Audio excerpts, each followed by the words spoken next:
গণমাধ্যম ও সামাজিক যোগাযোগ মাধ্যমে শেখ হাসিনার বিদ্বেষমূলক বক্তব্য প্রচারে নিষেধাজ্ঞা চেয়ে আন্তর্জাতিক অপরাধ ট্রাইব্যুনালে আবেদন করেছে প্রসিকিউশন টিম।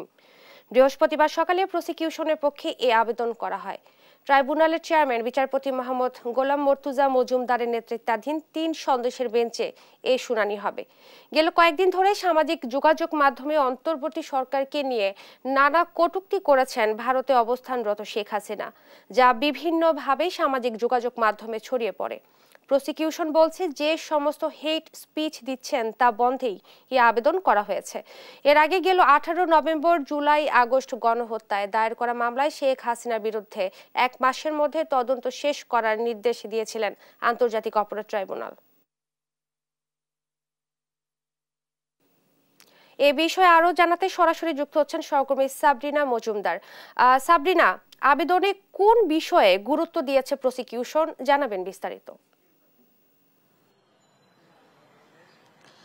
ইসরাত, আপনি যেমনটি জানেন যে জুলাই আগস্ট গণহত্যার কিন্তু প্রধান আসামি করা হয়েছিল সাবেক প্রধানমন্ত্রী শেখ হাসিনা, এবং প্রতিটি এখন পর্যন্ত কিন্তু 100-150-র উপর আসলে মামলা করা হয়েছে, আন্তর্জাতিক অপরাধ ট্রাইব্যুনালে অভিযোগ দায়ের হয়েছে, এবং সেটির প্রধান অভিযুক্ত হচ্ছে প্রধানমন্ত্রী শেখ হাসিনা। এবং এরপরে কিন্তু তবে আমি যেটি জানাতে চাই যে তার কিন্তু এই যে অভিযোগগুলো যে দায়ের হয়েছে তার বিরুদ্ধে, সেগুলোর কিন্তু তদন্ত এখন পর্যন্ত চলমান রয়েছে।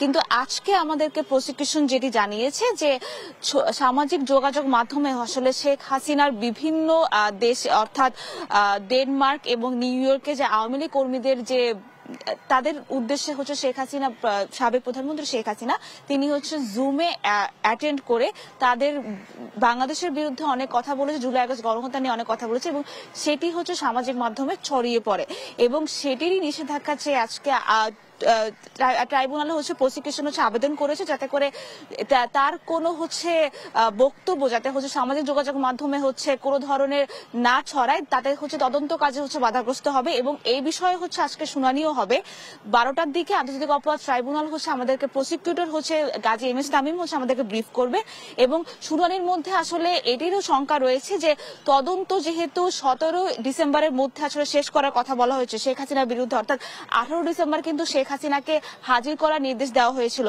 আন্তর্জাতিক অপরাধ ট্রাইব্যুনাল, অর্থাৎ আজকে শুনানিতে হয়তো বা তদন্তে নতুন কিছু আমরা জানতে পারবো। তো এই ছিল এখন পর্যন্ত সর্বশেষ খবর আন্তর্জাতিক অপরাধ ট্রাইব্যুনাল থেকে। ইশরাত।